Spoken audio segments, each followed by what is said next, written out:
Few things in life overshadows the power that feeling important brings.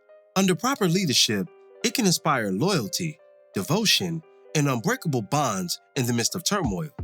However, a tyrannical reign where subjects are made to feel less than worthy of respect generates the opposite: betrayal, rage, resentment, and ambition, the latter being arguably the most dangerous as it opposes the very position held by the misguided leader. Cain Tejada has experienced nothing but the latter since his father returned home from prison, and in today's video, we'll explore this dynamic, why he went against his father, and predict just where his story goes from here. Before we begin, be sure to hit the like button, subscribe, and bell notification to immediately receive these videos. Also, big thank you to all of my channel donors. If you'd like to be the next one, drop $1 in that Cash App for us. And lastly, a spoiler alert is now in effect for all things power. Here we go. In episode 2, we witnessed Cain finally achieving supremacy over his father by discovering his role in Zeke's death. This wasn't intentional, as Lorenzo ironically sent him down the path that led to the revelation, yet satisfying nonetheless for a scorned son long searching for his father's approval and blessing, but to no avail. That blessing was reserved for his younger sibling, Drew, who's been the best definition of unfocused due to his relationship with Everett, despite displaying the signs of true leadership and measured thinking. His heart has led his maneuvers in between, distracting from the true business at hand. Cain has never wavered in such a manner. His sole focus has been the streets, yesterday, today, and tomorrow.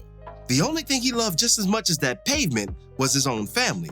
His father's absence via prison placed Cain in a familiar position that many first sons find themselves in when their father's gone, pseudo-head of household. He executed tasks for his mother while also catering to the needs of his younger siblings, only reminded of his father's wrath in times of overstepping.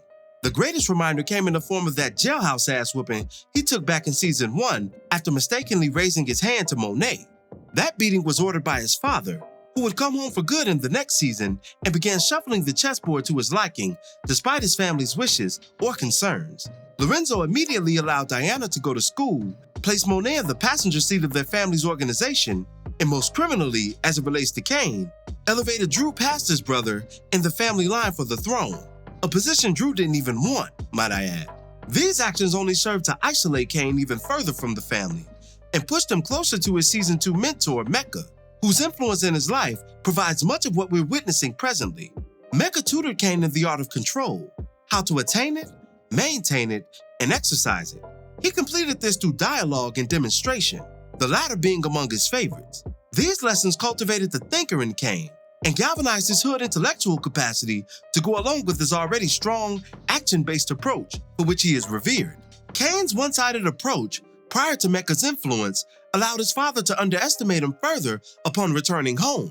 Lorenzo only viewed his eldest son as a street enforcer and thought he'd find contentment so long as he controlled that aspect of their family business. The contrasting qualities he saw in Drew, patience, leadership, and measure, accelerated his approach in casting Cain aside. Where the patriarch was sadly mistaken was assuming that Cain didn't value the same. Cain's move against his father wasn't just to spite him for choosing his brother to lead, but to ultimately assume that very leadership and control for himself. Street supremacy alone is not Cain's mission. He desires to control it all: the streets, the family, and the game at large. Cain's ambition was inflamed by his father's perpetual rebukes, and what we witnessed in episode 2 was the creation of a monster, new and improved.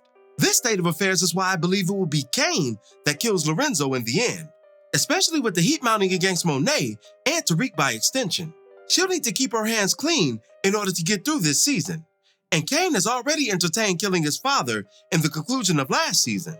By overthrowing Lorenzo, he'll submit his long sought-after position of family head, assuming the family's intact in the ashes of such an event, and he's not at war with his father's choice and younger sibling. But what are your thoughts on all of this? What did you make of Cain's move against Lorenzo, and where will it lead him? Be sure to drop me your opinions in the comments below. As always, I thank you for watching today's video. If you liked today's video, go ahead and drop $1 on that Cash App for us, hit the like button, share with your friends who are Power fans, and subscribe for more content such as this. This is Rudy P. Magic of Rudy P. Magic Beats, and have a blessed one until the next one. Peace, y'all.